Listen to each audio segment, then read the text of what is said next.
A lot of this isn't going to make sense to you, and I'm sorry about that.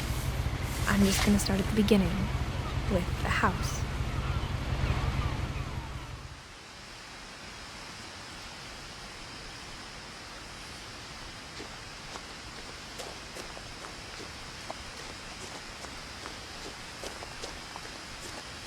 I lived here until I was 11, but I wasn't allowed inside half the rooms.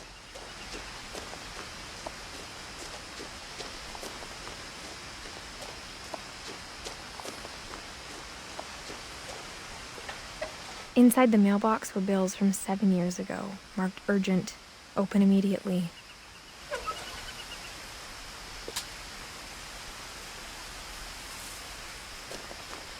I hadn't been back since my brother Lewis's funeral.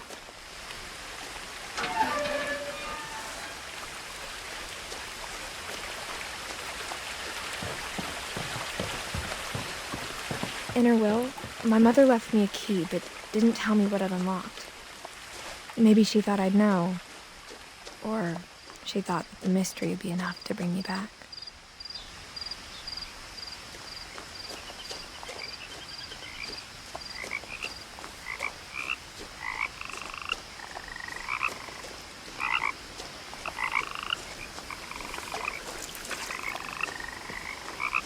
The truth is, even after I inherited the house, I never thought I'd come back to it.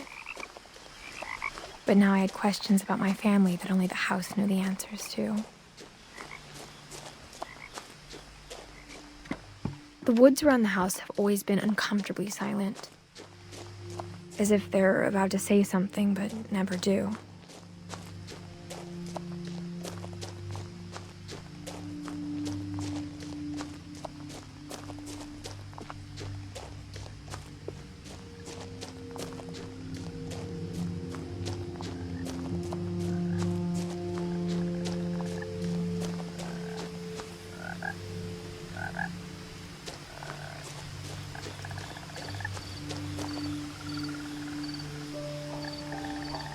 The house was exactly like I remembered it, the way I'd been dreaming about it.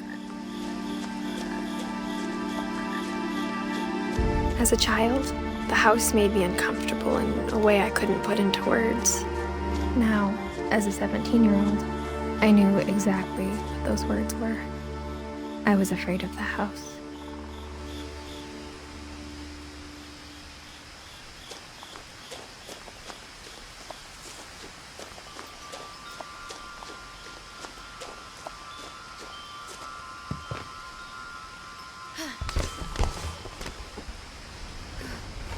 Crawling through the doggy door used to be a lot easier when I was 11.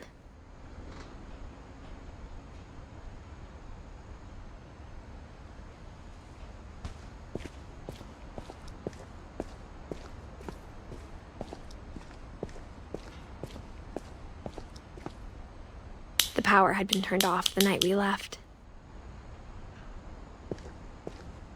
For the first time in years, I felt like I was home.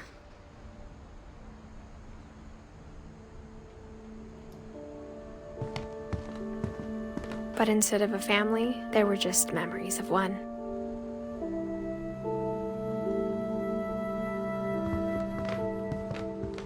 Like how only one restaurant would deliver to our house, so we had Chinese a lot.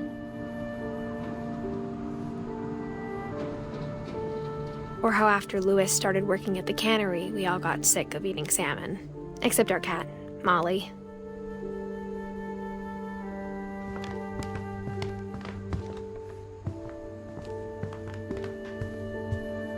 The table was still a wreck from the night we left. It was like a bomb had gone off, killing everyone but sparing the furniture.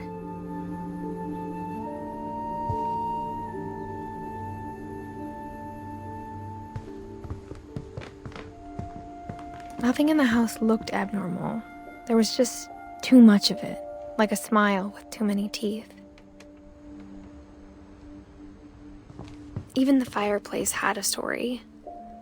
Edie told me the bricks came from the original house, after it sank.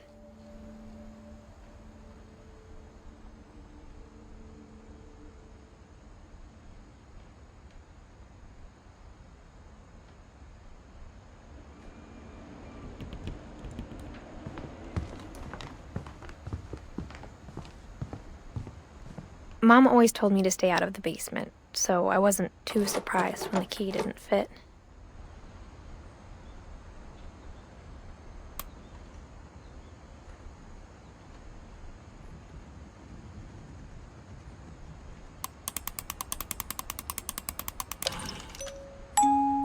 Great-Grandpa Sven built a music box for Barbara, along with the rest of the house.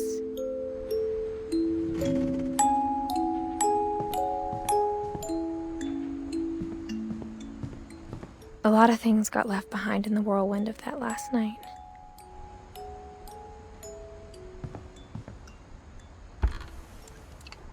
Edie told me once that every Finch who ever lived is buried somewhere in the library.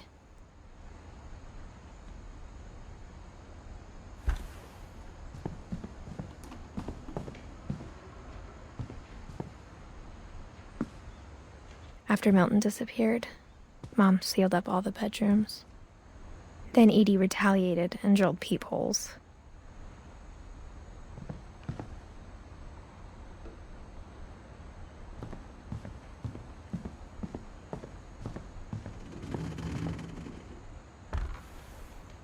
My Grandpa Sam spent 7 years sharing a room with his dead brother, Calvin.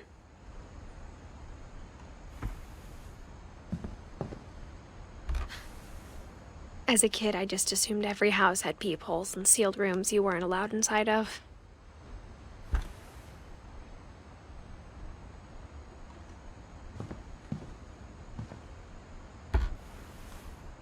The last time I was in Edith Sr.'s room, I was 10 and she was painting my portrait.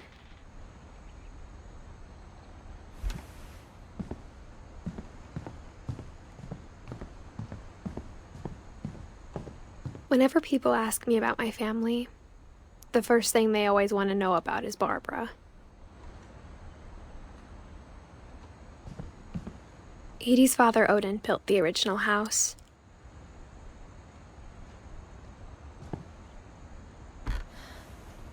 Barbara was a child star for 2 years, until America grew out of it.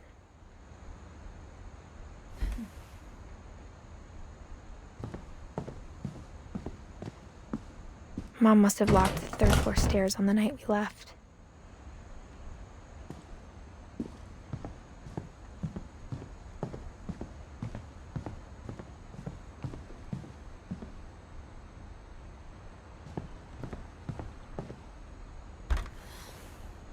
Molly always seemed like a girl I could imagine being friends with, if she hadn't died in 1947.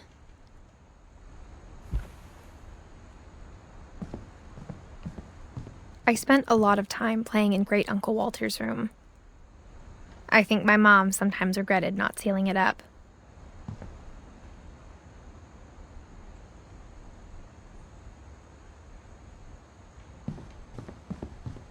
Lewis told me there were secret passages, but I never believed him.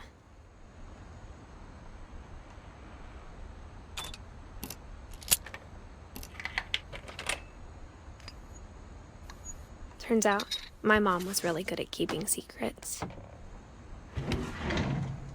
Now it was time to find out what my mom had been afraid of.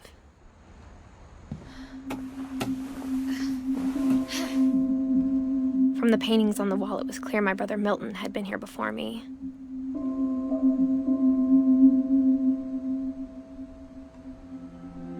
Reading this, maybe it sounds like I had a plan. But I had no idea what was behind that door.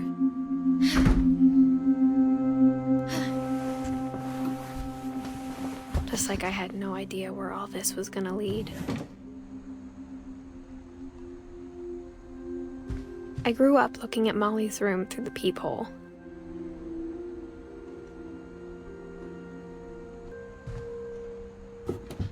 Molly's gerbil had a tiny bedroom with its own even tinier gerbil cage.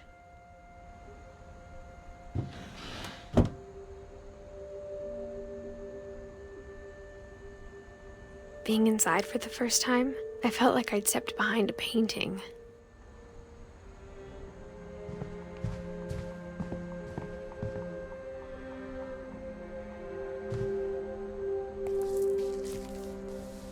December 13th, 1947.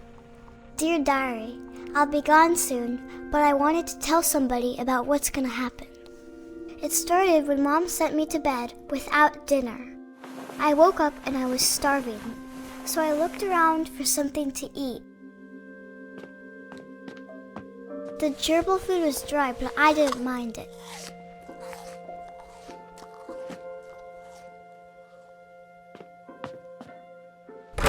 Mom, can I come out now? Sweetheart, it's late. Go to sleep.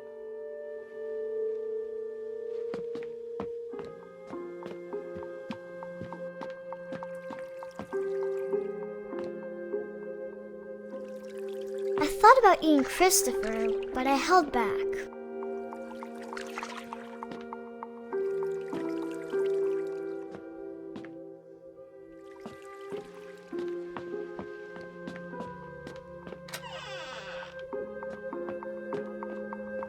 I kept eating and eating.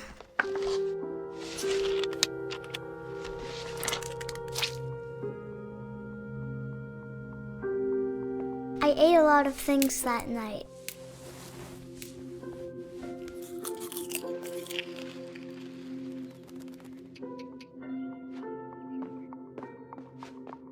Then I heard chirping outside my window. It was a barn swallow going back to her nest. I reached out for her.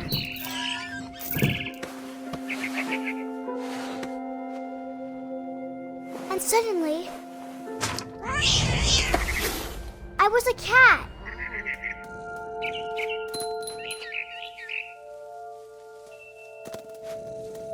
I tried to be quiet, but the bird was really scared.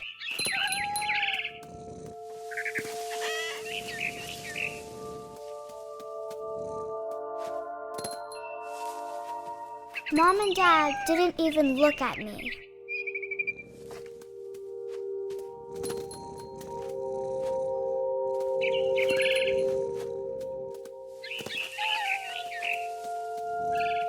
I jumped and I almost got her.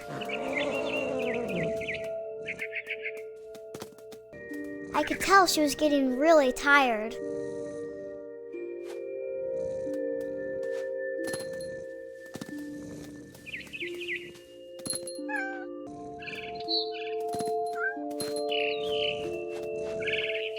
Now I was up in the big tree. I promised Dad I wouldn't climb it anymore. All I cared about was eating that mama bird.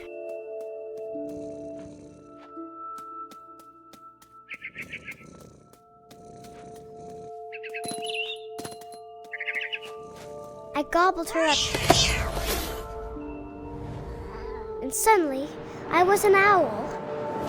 First, all I heard was the wind. Then I heard little teeth nibbling in the grass.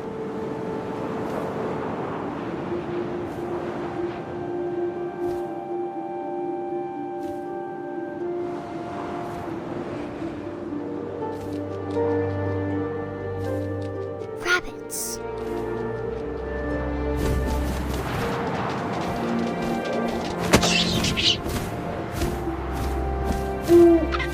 I imagined his face looking up and seeing mine through my talons. I swallowed him up, and I didn't chew one bit. Then I flew off to find something bigger.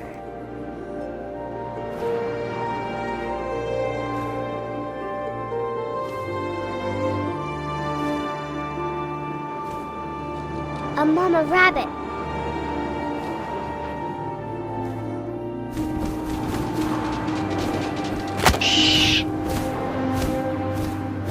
She was almost too big to carry. I started choking, but I couldn't stop eating. And suddenly, I was a shark.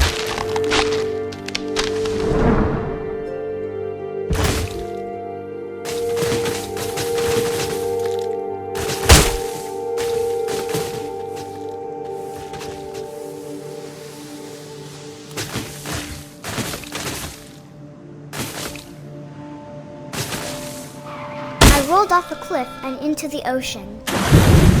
Now, I was hungrier than ever.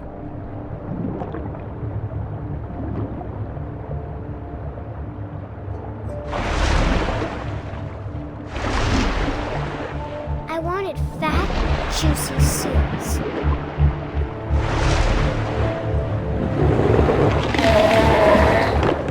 I tore off her flipper, and it tasted really good.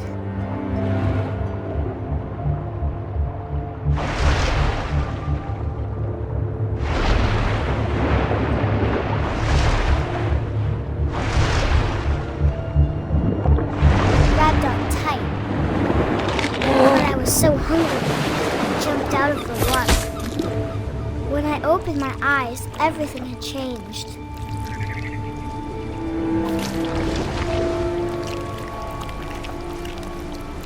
Now I was a monster, and I smelled people everywhere.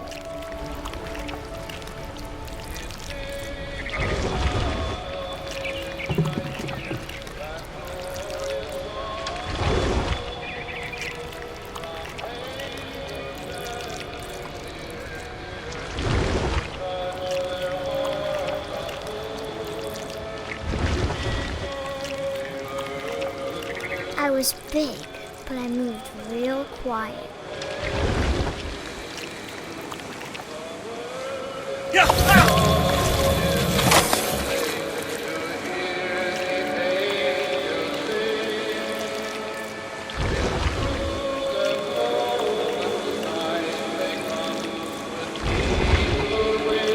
I wanted to stop, but also I didn't.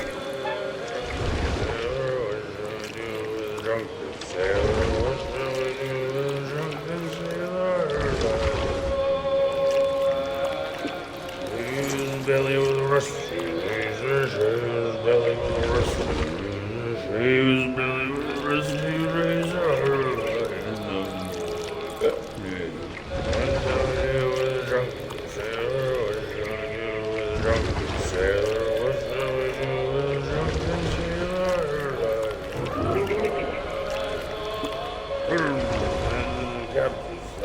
After the last passenger, I was still hungry.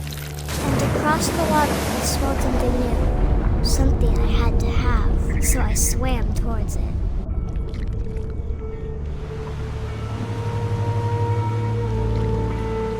I slithered onto the sand, and the good smell went into an old pipe.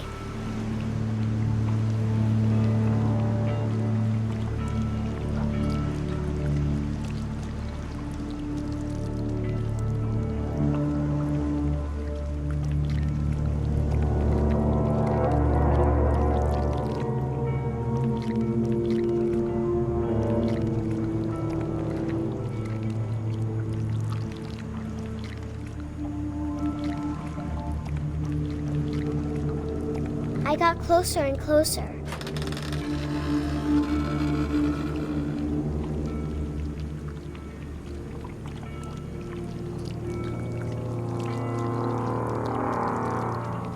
All of my stomach started growling.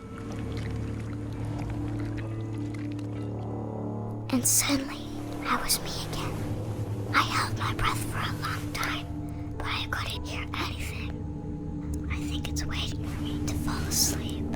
But it's not going to wait much longer. It needs to feed, and we both know I will be delicious.